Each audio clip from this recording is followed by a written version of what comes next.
अस्सलाम वालेकुम। मैं हूं डॉक्टर हाफिज़ हसन महमूद और आप सब लोगों को ड्राई नीडलिंग सीरीज़ की नेक्स्ट एपिसोड में खुशामदीद। आज की वीडियो में मैं आपको बताऊंगा कि सेमी टेंडिनोसस मसल की ड्राई नीडलिंग कैसे परफॉर्म करते हैं। तो इस वीडियो में आप सीख सकेंगे what is the anatomy of semi tendinosus muscle, how to engage the semitendinosus muscle for the dry needling, what is the patient position, what is the therapist position and what is the proper dry needling technique, यानी हमने किस size की dry needle को use करना है और किस direction में हमने ड्राई नीडल को इंसर्ट करना है। इसके बाद फिर मैं आपको बताऊंगा कि कौन कौन सी ऐसी प्रिकॉशंस हैं जिनका हमने ख्याल करना है और फिर एंड में हम देखेंगे कि इसकी पेन कहाँ कहाँ रेफर कर सकती है।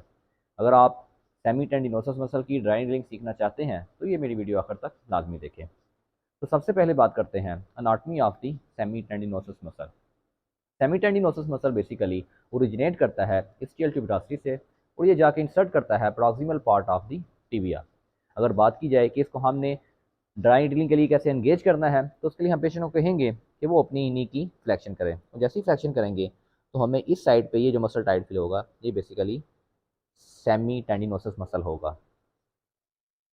सेमी टेंडिनोसस मसल की ड्राई नीडलिंग के लिए पेशेंट की जो पोजीशन होगी वो प्रोन लाइंग होगी और जिस लेग की हमने ड्राइविंग करनी है उसको हम पिलो के ऊपर इस तरह सपोर्ट कर लेंगे।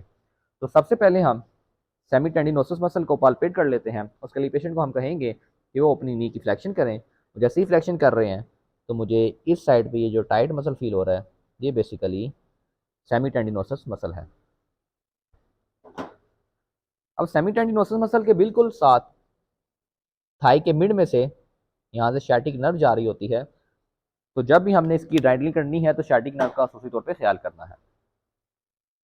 तो सेमी टेंडिनोसस मसल की ड्राइडलिंग के लिए जो हमें ड्राइडल रिक्वायर्ड है वो 30 mm से 50 mm की ड्राइडल हम यूज़ कर सकते हैं और वो हमने फ्लैट पाल्पेशन के साथ perpendicular to the muscle fibres और थोड़ा सा मीडियल एंगुलेशन के साथ हमें इसको इंसर्ट करना है।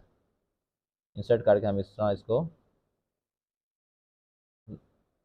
लॉक लगा देंगे। सेमी टेंडिनोसस मसल की ड्राइडलिंग में जिन प्रिकॉशंस का हमने ख्याल करना है उसमें शैटिक नर्व उसका ख्याल करना है हमने और जो हमें सुपरफिशियल ब्लड वेसल्स नज़र आ रही हैं उनका हमने ख्याल करना है। इसको हम दोबारा अनलॉक करके बैंड निकाल लेते हैं। अगर इसकी रेफर्ड पेन की बात की जाए तो वो रेफर कर सकती है अलॉन्ग दी मसल और स्टियल ट्यूबरासिटी पे इसकी पेन रेफर कर सकती है। ये थी सेमी टेंडिनोसस मसल की ड्राइडलिंग। उम्मीद करता हूँ ये वीडियो देखने के बाद आपको अच्छे तरीके से आइडिया हो गया होगा कि सेमी टेंडिनोसस मसल की ड्राइडलिंग कैसे परफॉर्म करते हैं। Thank you so much.